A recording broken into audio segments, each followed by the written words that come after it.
But I'm really happy to be here today.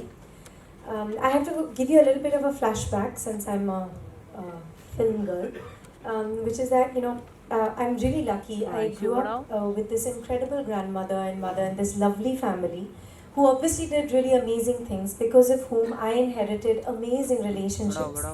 And as a little girl, I would go to Hyderabad for my summer holidays, and Mishka and all were in a bigger class and doing serious things, well, not quite, also talking about boys a lot. And it was very exciting for me. So I always wanted to hang with them, and I wanted to hang in Bubuni Masi's house, because Bubuni Masi gave me lovely, yummy khana, a lot of love, told me lots of stories, and there were lots and lots of dogs and cats in that house. And a lot of the stories in Joy Mamu's book, I also inherited Joy Mamu thanks to thanks to these lovely people. So I inherited a Mamu, and a lot of the stories in Joy Mamu's book, I've heard from Bhupani Masi because I would go running off to her because she was such a good storyteller, like my grandmother and mother, and I would say, "Tell me a story," and she would tell me stories from this home that we saw this beautiful film about, and from their lives and from their childhood, and about various uncles and aunts, and it was all so mesmerizing. And I have repeated those stories too. I don't know if the details of those stories are correct, but now I can correct them because I have this book. And I have to say that I enjoyed reading it so much. I read a little bit today, because it's literally how Joy Mamu talks. And it makes it so much fun.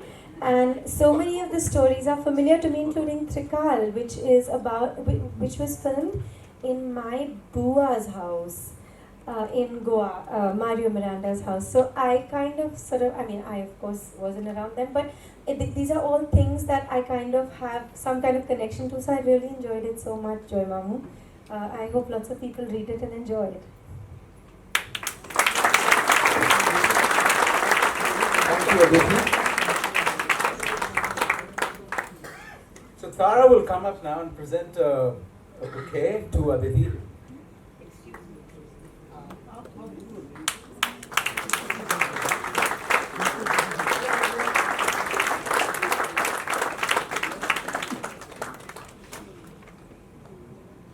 I have to also tell you that Joy Mamu has said a number of pleases and thank yous to me, and I told him 1,000 times that he doesn't have to.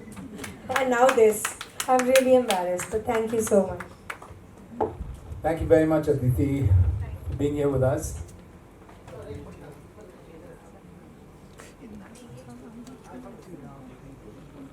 This is bigger than I am. And the rest, I hope I'll be friend by the end of this evening. And so should we shoot? So earlier when we used to open the Times of India, you would read R.K. Lakshman. So now when we open Facebook, we read Joy.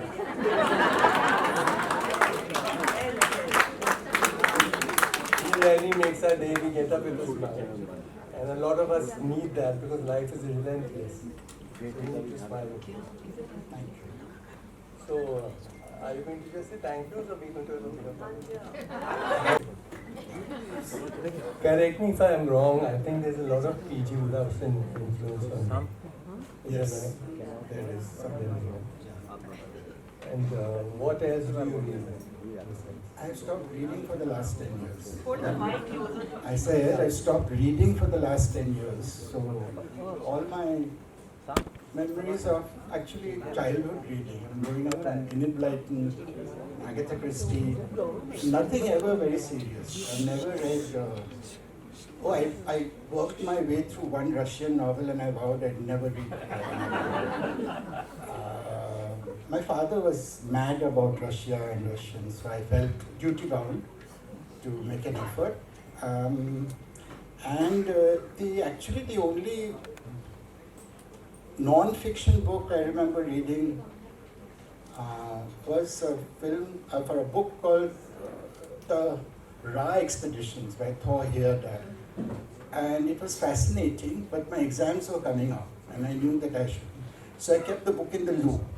And I read one chapter a day, and I finished it, and my exam started, but I'll never forget that book. It was absolutely amazing. But I won't go into the description of it, but anyway, yeah. So I am not reading either nowadays. Sorry? Not reading anymore. So unless you read, you can't write. I read my own posts. Yes. And I check how many likes there are. And I have to confess, I hardly ever read anyone else's posts. So they're very offended most of the time.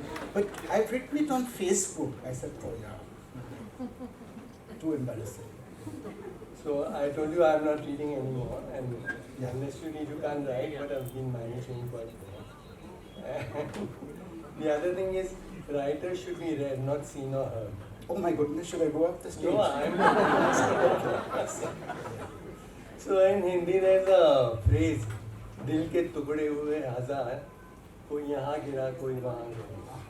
So I feel that way about your writing, you know. I feel as if you split yourself into these different essays, vignettes, whatever you like to call them. Split. Yes, like if I put them all together, I'll get to know who Joy is. Would anyone take so much trouble? Anyone out here who's taking the trouble to know Joy? Only 4 hands, come on. So don't force them to do so. Please. So don't do that. So from what I've gathered, and this is simplifying it, it's family, friends, food and films. Family, food, friends and food. What about my sarees? Sure. Well, I do, the problem with me is I only do what I like, and that makes sometimes life difficult because you have to do many things you don't like. So, yeah, life is tough. But do you smile as much as you make others smile? Question. I'm smiling, no? I'm smiling. Asha. Ask me something else. The mic is on. What about? You can hear both of them. I'm supposed to hear both of us. He said he's forgotten what he was going to ask, so I said, ask me something else. Obviously. Silent whisper. Silent whisper. Yeah. After reading what you've written, I feel I've re-met myself. Yeah, because so much is common. I read you laugh at funerals sometimes. So do I.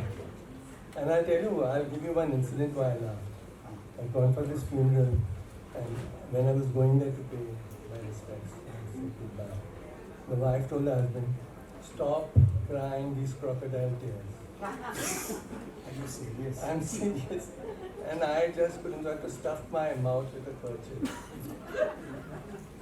And the other thing I feel similar was you saying that your teacher and your cousin introduced you to the love for books.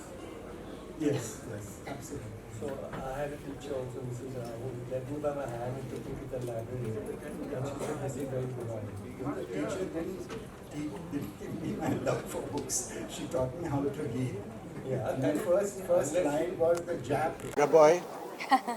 So it's wonderful. I said I'm a Bandra boy, so it's wonderful. And it's wonderful to have Aditi here. Aditi, tell us about your experience with the Bandra boy and the book. So like I was saying earlier, I think because of my family and my grandmother and mother and the lives they have lived and the wonderful things they have done, I've inherited some lovely relationships. And one such is, I've inherited a mamu, Joy Mamu. And I'm here of course because it's Joy Mamu, but I'm also here because I really enjoyed reading this. I've heard so many stories in my childhood about their home, about the things that happened to various aunts and uncles and to Joy Mamu and to his sisters. And of course the legacy of Bimal Roy and the family and the films. And it's just such an exciting and interesting world. And Ramblings of a Bandra Boy actually takes you into that world. There are little stories from various people's lives and all tie in to him. And I think that's what makes it really exciting because it's also how he speaks. And I think that's what's most fun about it because it's not difficult to read. It's a lot of fun. It's like somebody's telling you a story about something that happened. and it's very real. And maybe it's because of his movie background, but when you read it, you can literally see it. It seems like you're watching a little episode, from a show. It's a lot of fun. I really, really enjoyed it. Thank you. Thank you so much. Cool. Anything else you'd like to add? She said a lot already. Yeah, I actually did say She said a lot. I think that's fine. Thank you. Yeah. Thank you. Thank you. Thank you so much. Samina? Thank you.